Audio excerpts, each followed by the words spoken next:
Look at that smug, punchable face. Look at that. It doesn't get any better either. Look at that. Just want to hit that guy? Gosh. Anyway, part 2 of the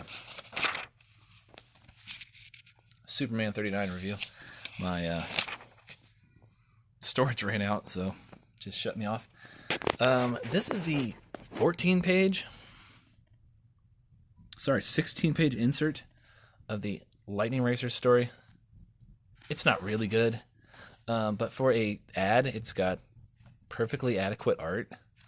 It's got a nice clip to it. It's pretty stupid. It's just these kids talking about how great these tiny little slot cars, I think, are.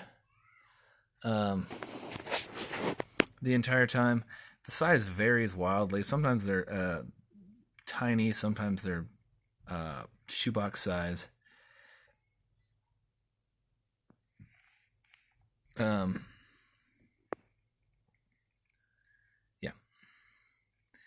The art's not terrible. Check out those dynamite curves. I think they're talking about Mr. Gibson. That's the store they're at, Mr. Gibson. This dude, Dr. Micro. Dr. Micro what? If you know what I'm talking about. Comes in trying to steal everybody's stuff. They're just like, dude, get out of here. You're an idiot. So he uses shrink ray, zips down this dude's ladder. He falls off. These kids are like, nah, we're gonna fight this crime. He shrinks them. Starts shrinking jewelry, just putting stuff in his pockets, I guess. They decide to fix up these little race cars. Look how big he is. If he lays down, he's almost the size of this thing, but somehow he's going to fit in this tiny cockpit. Okay, and then here's where they're like suddenly the size of like shoeboxes. They're driving around in the street. Security guards try to stop this guy. For just a dumb old comic, it's got like fun little like panel layouts like this. You know, it's not just like a grid, boring, like boxy thing. It's like, you know, you got these nice little, you know, these little dead spaces, but they're kind of fun when you break it up in that fun way. Like, honestly, like a manga does a lot. Anyways, the whole time they're commenting about the different features these things have and how great they're, like headlights. Why? Anyways, he gets on a motorcycle. They, of course, don't really have that much trouble keeping up with him on a motorcycle, even though they're in, like, RC cars or whatever.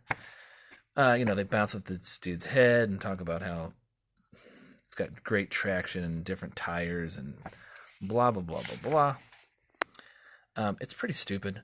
Again, like, this dude is not in this vehicle. Look at this. His head and torso fit. He has no lower body. They get here. He resizes he uses his big ray, which Dr. Micro needs to use it on something else, I'll tell you that. Jeez. Uses his big ray to enlarge the goal. Now he can shrink stuff down, and he can re-enlarge it. But then he also catches these kids, right, and threatens to shrink them down into microbes. He's going to double shrink them down into nothing. So that leads me to believe then he can use his enlarging ray to make things bigger that are already normal size, maybe.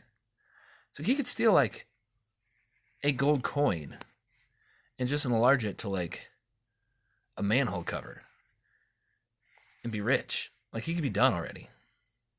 These kids, of course, somehow overpower this grown man and catch him.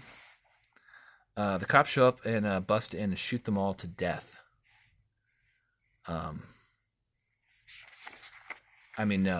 cops come in and they basically take all of the credit. This dude comes in and says, sorry, chumps. Nobody's going to believe you. I cracked this case. They're disgusted. Look at this guy. Except him, he's kind of into it. He's like, yeah, that dude freaking pwned us. Mad respect. And they go back. Oh my gosh. They go. That is like a kid arm though. Like it's just bones. They go back to their stupid place at the mall to play their games, to play their cars.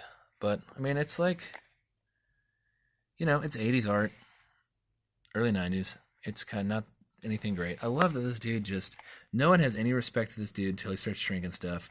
Kids beat him up and tie him up, and then these guys just haul him off. He's just a doofus.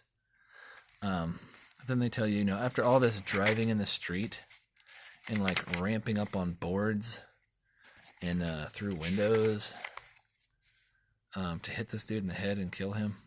By the way, this car is now falling from like what would be the equivalent of like 150 feet in the air. He is dead inside. Like the kid inside is dead. Anyway, but like it's slamming into stuff. These things are driving through the streets, and then at the end, you get this like, "Hey kids, don't drive in the street. Don't let your little lightning racers get in the street. Be careful of cars." Like, dude, you just showed me how awesome it was to break all the rules and drive through the streets and nearly get killed, and then you're gonna tell me not to do that? I could be solving crimes. I could be fighting supervillains. And you're going to tell me not to do that? Come on, guys. But anyway, I mean, it's not good by any means, but I actually read it. I wasn't super bored by it. It's short enough. It goes on a nice little clip. And it's an ad. It's a stupid ad. It's just a very competent, stupid ad. Never heard of these things. But anyway, it was better than the Jimmy Olsen comic. Or sorry, the Superman comic, which I bought just for the cover, basically. So this is kind of a flop. It's not bad. It's not good. It's just kind of blah. We'll see. Next time, I still like that cover, though. Next time, oh man, check out his bow tie. We'll see what the next one brings. I think the next one will be a Lone Wolf and Cub reprint that I also picked up. So, that'll probably be good. Later.